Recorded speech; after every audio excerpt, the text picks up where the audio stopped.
মহাসচিব সাহেব নাকি ৭১-এ মুক্তিযুদ্ধে অংশগ্রহণ করেন নাই।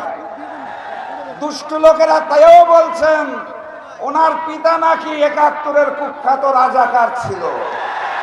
আমি কিছু বলতে চাই না, দুষ্ট লোকরা বলছে। ওই যে নতুন জালেম ছিলেন নাকি আপনারা, তার মহাসচিব গতকাল শুনলাম খুব মন খারাপ, জাতীয় নির্বাচনে নৌকা প্রতীক নাই দেখে ওনার খুব মন খারাপ, শেখ হাসিনা নির্বাচনে নাই দেখে।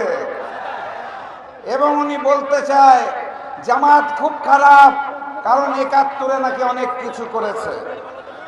এই সংবাদ প্রচার হচ্ছে ভারতের মিডিয়াতে। এইদিকে দুষ্টু লোকরা বলছে প্রাপ্তবয়স্ক হওয়ার পরেও মহাসচিব সাহেব নাকি ৭১-এ মুক্তিযুদ্ধে অংশগ্রহণ করেন নাই। দুষ্টু লোকেরা তাইও বলছেন ওনার পিতা নাকি ৭১-এর কুখ্যাত রাজাকার ছিল। আমি কিছু বলতে চাই না, দুষ্টু লোকরা বলছে। পুরাতন জালেম আওয়ামী লীগ গণভোটে নায়ের পক্ষে আছে, এখন দেখি নতুন জালেমও নায়ের পক্ষে। প্রচারণার দায়িত্ব নিয়েছে ভারতের মিডিয়া। আওয়ামী লীগ, বিএনপি আর ওই নরেন্দ্র মোদী মনে হয় মিলেমিশে একাকার হয়ে গেছে।